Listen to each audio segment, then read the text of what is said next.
Friends, welcome to holiday சமையல். ஹாலிடேன்னா நீங்கள் பயங்கரமாக பெருசாக லீவுன்னு கிடைச்ச இடையில ஏதோ ஒரு நாள் கேப்பில் வந்து நாங்கள் அந்த சமையலுக்கு வந்து ஹாலிடே சமையல் அப்படின்னு சொல்லியிருக்கோம். ஸோ என்ன இன்றைக்கி மெயின் மெனு அப்படின்னு பார்த்தலாம். மெயின் மெனு வந்து வெஜிடபிள் ரைஸ் பண்ணிக்கலாம், இல்லை வெஜிடபிள் புலாவ் அப்படின்னு நம்ம அதை பேர் வச்சுப்போம். அதுக்காக நான் வந்து பாஸ்மதி ரைஸை, India Gate classic basmati rice, அது எனக்கு ஒரு கப் அளவுக்கு ஊற வச்சுருக்கேன். அதுக்கு நல்ல ஒரு சைட் டிஷ் பார்த்திங்க அப்படின்னா ஒரு கிரேவி வேணும். ஸோ ஸ்வீட் கார்ன் கிரேவி பண்ணிக்கலாம் அப்படின்னு சொல்லிட்டு ஒரு ஸ்வீட் கார்ன் இருக்குது. நான் அத்தனை யூஸ் பண்ண போகிறதில்ல, இதில் ஒரு பாதி தான் வந்து யூஸ் பண்ண போகிறேன். அதே மாதிரி இது வெயில், பயங்கர பட்டையை கலப்புற வெயில் அப்படிங்கிறதுனால நமக்கு வந்து சாலடு வந்து ரொம்ப மஸ்ட். அதுவும் தயிர் சாலடு வந்து ரொம்ப விரும்பி சாப்பிடுவோம் எல்லாருமே. ஸோ அதனால் வெள்ளரிக்காய் பச்சடிக்கு வெள்ளரிக்காய் வாங்கி வச்சுருக்கேன். ஸோ இதுதான் வந்து மெயின் கோர்ஸ். அது கூட அடிஷ்னலாக பார்த்தீங்க அப்படின்னா எப்பொழுதுமே நம்ம வந்து கோதுமையில் தான் சப்பாத்தி மாதிரி பண்ணுறோம். இன்றைக்கி கொஞ்சம் என்றைக்காவது ஒரு நாள், ரொம்ப ரேராக, என்னென்ன அதுவும் என்னை பார்த்தீங்க அப்படின்னா ஒரு 6 months ஒன்ஸ் அப்படி தான் அதை யூஸ் பண்ணுறது. மைதாவில் வந்து ஓரளவுக்கு ரொட்டி மாதிரியோ இல்லை பரோட்டா ட்ரை பண்ணுவோம், அந்த மாதிரி பார்த்துக்கலாம். நான் மாவு பிசையும் போது உங்களுக்கு காமிக்கிறேன், மைதாவை எடுத்து வைக்கல. ஸோ காலிஃப்ளவர் காய்கறிலாம் என்னென்ன இருக்குது அப்படின்னு பார்த்தீங்கன்னா காலிஃப்ளவர், கேரட்டு, வெள்ளரிக்காய் வந்து பச்சடிக்கு, பீன்ஸு எல்லாமே கம்மியாக தான். ஏன்னா நிறைய புலாவுக்கு வந்து அப்படியே கொட்டுற மாதிரி காய்கறி இருந்துச்சு அப்படின்னா டேஸ்ட் வந்து நல்லா இருக்காது.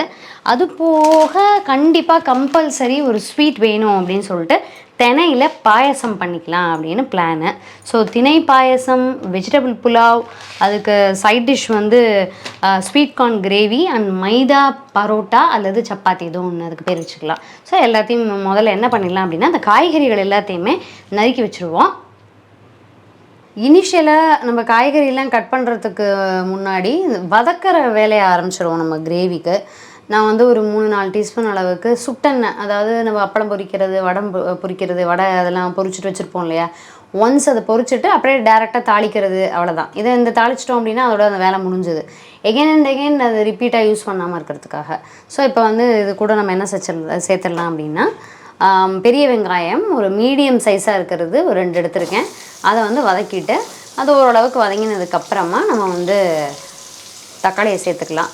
ஆக்சுவலாக அது ஃபஸ்ட்டே வந்து நான் கசூரி மேத்தி ஒரு 1/4 டீஸ்பூன் அளவுக்கு வாசனைக்காக போட்டிருந்தேன். நிறையா தடவை நம்ம அந்த ப்ரிப்பரேஷன் பார்த்துருக்கோம். ஸோ அது நல்லா வதங்கட்டும், தக்காளியை வதக்கிக்கலாம். அடுத்தது இப்போ மைதா மாவை கொஞ்சம் ஓரளவுக்கு எண்ணெய் விட்டு பிசைஞ்சு வச்சிடலாம். ஸோ நான் வந்து எண்ணிக்கையே கரெக்டாக பார்த்தீங்கன்னா ஒரு 6 அந்த மாதிரி தான் எண்ணிக்கையே போட போகிறேன். ஸோ அதுக்கு வந்து நமக்கு ஒரு கப் அளவுக்கு இருந்தால் போகிறோம். அந்த ஒரு கப் அளவுக்கு எவ்வளோ வருதோ அதை வந்து பண்ணிக்கலாம் நம்ம. நான் இதை எடுத்துகிட்டு வந்து 100 கிராம், நம்ம வீசம்படி அப்படின்னு சொல்லுவோம். 200 கிராம்ங்கிறது வந்து ஒரு ஆழாக்கு. இது வந்து வீசம்படி 2 சேர்ந்ததுன்னா ஒரு ஆழாக்கு. ஸோ அதில் வந்து நம்ம போட்டுடலாம். கொஞ்சம் நமக்கு எண்ணெய் வந்து கொஞ்சம் கூட விட்டால் தான் நல்லாயிருக்கும். ஸோ பிசைஞ்சிட்டு கொஞ்சம் உப்பு, எண்ணெய் நல்லா சேர்த்து பிசைஞ்சு வச்சுருவோம். அது பாட்டுக்கு ஊறட்டும். கிரேவிக்கு வதக்கி வச்சுருந்த வெங்காயம், தக்காளி, இந்த கசூரி மேத்தி எல்லாமே வந்து ஆறி ரெடியாக இருக்குது. இதில் வந்து அரைச்சிடலாம். அதே மாதிரி ஸ்வீட் கார்ன் கிரேவி தான் பண்ண போகிறோம், அதையும் உதுத்து வச்சாச்சு. நம்மளுடைய வெஜ் புலாவுக்கு வந்து காய்கறிகள் காலிஃப்ளவர், பீன்ஸு, பட்டாணி, கேரட்டு, பச்சை மிளகா எல்லாம் நினைக்கி ரெடியாக இருக்குது. அதே மாதிரி மைதா மாவும் வந்து பிசைஞ்சு வச்சாச்சு. ஸோ கொஞ்சம் எண்ணெயெல்லாம் மேலே விட்டு பிசைஞ்சு வச்சுருக்கேன். அது பாட்டுக்கு ஊறிட்டு இருக்கட்டும், ஃபைனலாக பண்ணிக்கலாம். அதே மாதிரி தினையை வந்து கொஞ்சம் ஊற வச்சலாம், ரொம்ப லிமிட்டடாக தான்.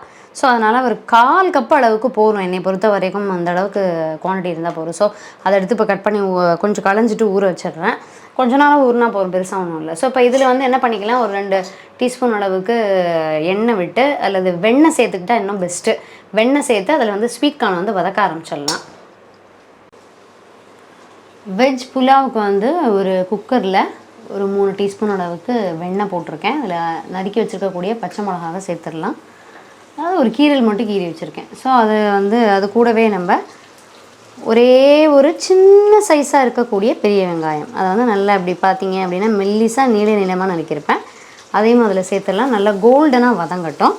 அது கோல்டனாக வதங்கினதுக்கப்புறமா நம்ம நறுக்கி வச்சுருக்கக்கூடிய காய்கறிகள் எல்லாத்தையுமே ஆட் பண்ணிடலாம். இப்போ நான் வந்து கிரேவிக்காக வதக்கி வச்சுருந்தேன் தக்காளி, வெங்காயம், அந்த கசூரி மேத்தி எல்லாமே அரைச்சாச்சு. பட் தக்காளியினுடைய கலர் தான் வந்து ரொம்ப கம்மியாக இருந்ததுன்னா நமக்கு இந்த மாதிரி தான் கிடைக்கும், ரொம்ப லைட் பிங்காக தான் கிடைக்கும். ஸோ அதில் வந்து நம்ம காஷ்மீரி சில்லி பவுடர் சேர்த்தோம் அப்படின்னா அதனுடைய இது வந்து நல்லாவே என்ஹான்ஸ் பண்ணி கொடுக்கும். ஸோ இப்போ நான் வந்து மசாலா வந்து இதில் கலக்கி வச்சுருக்கேன். ஒரு 1.5 டீஸ்பூன் அளவுக்கு கசூரி மேத்தி பொடி, ஒரு 1/2 டீஸ்பூன் அளவுக்கு நார்மல் சன்னா மசாலா, ஒரு 3/4 டீஸ்பூன் அளவுக்கு பிரியாணி மசாலா எல்லாமே வந்து இதில் ஏன் இப்படி கலக்கி வச்சுருக்கேன் அப்படின்னா, சில சமயம் வந்து கட்டி தட்டும். அதாவது இது சூடு கம்மியாக இருந்தாலுமே நான் வந்து இப்படி கலக்கி வச்சிட்டோம் அப்படின்னா டக்குன்னு வந்து அது மிக்ஸ் ஆகிக்கும். இது வந்து புதுசாக இப்போ தான் நம்ம வந்து சமையல் கற்றுக்குறோம் அப்படிங்கிறவங்களுக்கு ரொம்பவே ஹெல்ப்ஃபுல்லாக இருக்கும். எப்போ மசாலா சேர்த்தாலும் நம்ம இந்த மாதிரி ஆட் பண்ணோம்னா சீக்கிரமாக நல்லா கலந்துக்கும்.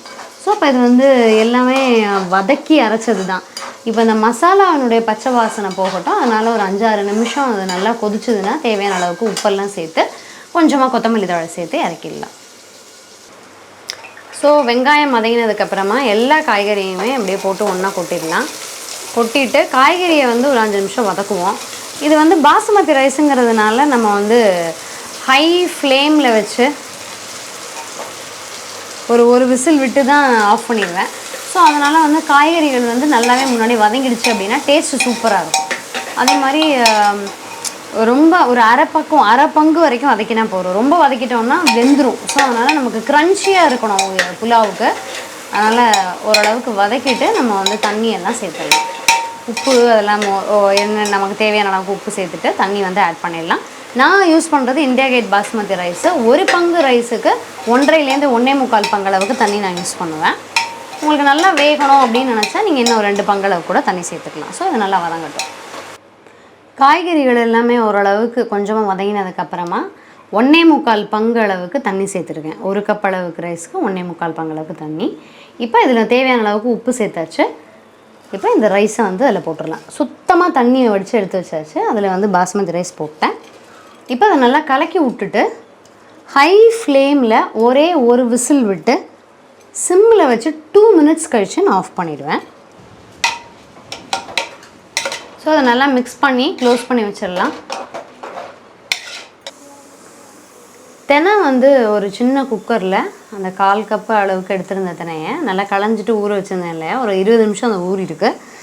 இப்போ வந்து 1/4 கப் அளவுக்கு தினைக்கு 1 கப் அளவுக்கு நம்ம லிக்விட் எடுத்துக்கிட்டோம் அப்படின்னா கரெக்டாக இருக்கும். அதாவது 1க்கு 4 பங்கு.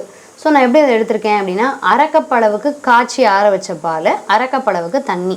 ஸோ இப்போ அதை வந்து இதில் சேர்த்து நல்லா ஒரு ஃபஸ்ட்டு ஒரு ஹை ஃப்ளேமில் ஒரு விசில் வந்ததுக்கப்புறமா சிம்மில் வச்சு ஒரு 5-6 நிமிஷம் வச்சிடலாம். அது நல்லா அப்படியே குழைவாக வெந்துடும். அதுக்கப்புறமா அதில் தேவையான அளவுக்கு தண்ணி, வெல்லம் சேர்த்து தான் இன்றைக்கி இந்த பாயசம். ஸோ வெள்ளை கரைசல் சேர்த்து நம்ம பாயசத்தை ரெடி பண்ணிக்கலாம். நெய்யில் வந்து முந்திரி பருப்பு வறுத்து கொட்டிட்டோம் அப்படின்னா அந்த வாசனை வந்து சூப்பராக இருக்கும். இப்போ அந்த ரைஸ் நான் ஆல்ரெடி சொன்ன மாதிரி ஹை ஃப்ளேமில் ஒரு சவுண்டு விட்டு 2 நிமிஷம் வந்து சிம்மில் வச்சு ஆஃப் பண்ணிட்டேன். தானாகவே ப்ரெஷர் போகட்டும். நமக்கு வந்து கிரேவி ஆல்ரெடி ரெடி ஆகிடுச்சு. அது பாட்டுக்கு இருக்கட்டும். இப்போ நான் என்ன பண்ண போகிறேன் அப்படின்னா, மாவை வந்து பிசைஞ்சு ஊற வச்சுருந்தோம் இல்லையா, அதை வந்து இட ஆரம்பிச்சிடலாம்.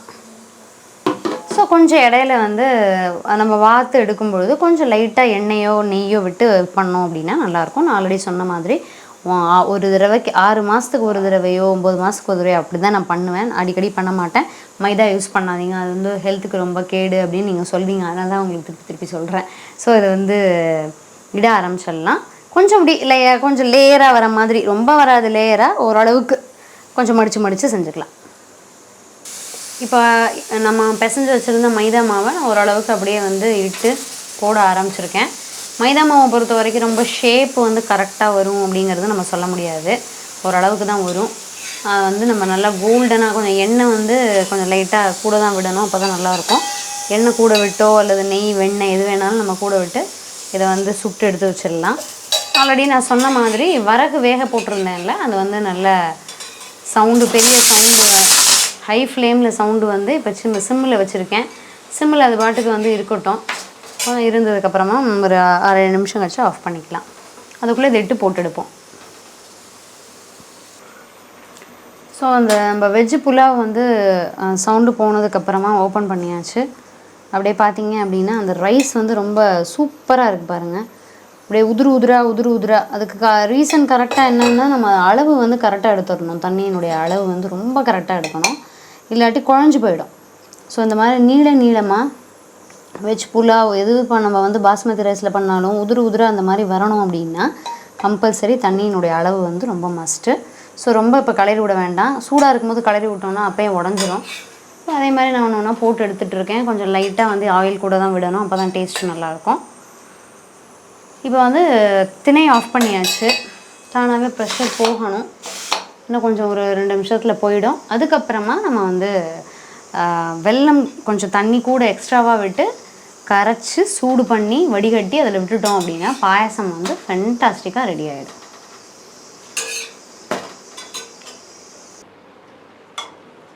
தினை வந்து நல்லா வெந்துருச்சு. ஸோ கிட்டத்தட்ட நம்ம 6-7 நிமிஷம் சிம்மில் வச்சு இது பண்ணியிருக்கோம். பால்லே வெந்ததுனால டேஸ்ட் வந்து சூப்பராக இருக்கும்.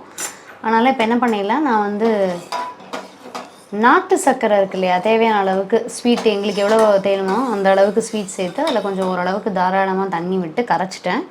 இப்போ அதை வந்து இதில் வடிகட்டி சேர்த்துருவோம். ஏன்னா அதில் சில சமயம் மண் இருக்கும். அதனால் வந்து வடிகட்டிட்டோம் அப்படின்னா பிரச்சனை இல்லை. வடிகட்டிட்டு மிக்ஸ் பண்ணிக்கலாம். வேணும்னா இன்னும் கொஞ்சம் சூடு தண்ணி சேர்த்துக்கலாம், இல்லை பால் சேர்த்துக்கலாம். அதெல்லாம் நம்மளோட இஷ்டம்தான். ஸோ உள்ளே பார்த்தீங்க அப்படின்னா கொஞ்சம் மண் நரப்பு தெரியுது பாருங்கள். அதனால் அந்த வடிகட்டி சேர்த்துறது எப்போதுமே நல்லது. உங்களுக்கு வந்து வெல்லமோ சர்க்கரையோ எது பிடிச்சிருக்கோ சேர்க்கலாம். ஸோ நல்லா மிக்ஸ் பண்ணி விட்டுருங்க. முந்திரி பருப்பு வேண்டாம் அப்படின்னு சொல்லிட்டாங்க. அதனால் நான் வந்து வெறும் ஒரு டீஸ்பூன் அளவுக்கு நெய் மட்டும் சேர்த்துக்கிறேன். ஏன்னா முந்திரி பருப்பு வந்து இப்போலாம் யாரும் சாப்பிட்றதே இல்லை வீட்டில். ஸோ அதனால் வந்து ஒரே ஒரு டீஸ்பூன் அளவுக்கு நெய் மட்டும் சேர்த்துக்கிட்டா வாசனை சூப்பராக இருக்கும். அதுக்கப்புறம் லைட்டாக அப்படியே வந்து ஒரு கொதி விட்டுட்டு ஆஃப் பண்ணிக்கலாம்.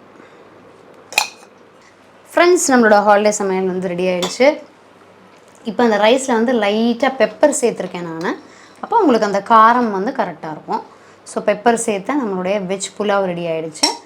மைதாவில் பண்ணினா ரொட்டி அப்படின்னு வச்சுக்கலாம் பேர், ரெடி ஆகிடுச்சு. ஸோ ரெண்டுக்கும் காமனாக இருக்கக்கூடிய கிரேவி ஸ்வீட் கார்ன் கிரேவி, ஒரு ஸ்வீட்டு திணை பாயசம் நல்ல நெய் வாசனையோட நாட்டு சக்கரை சேர்த்து ரெடி ஆகிடுச்சு. அதே மாதிரி நம்ம புலாவுக்கும் அந்த பரோட்டாவுக்கும் காமனாக இருக்கக்கூடிய வெள்ளரிக்காய் சாலடு, தயிர் சேர்த்த சாலட், வெள்ளரி தயிர் பச்சடியும் ரெடி ஆகிடுச்சு. ஸோ இதுதான் இன்றைக்கி ஹாலிடே சமையல். நீங்களும் இந்த காம்பினேஷன் ட்ரை பண்ணி பாருங்கள். ட்ரை பண்ணி பார்த்துட்டு எப்படி இருந்ததுன்னு சொல்லுங்கள். இன்னும் ஒரு நல்ல அருமையான வீடியோவில் சந்திக்கலாம். தேங்க்யூ.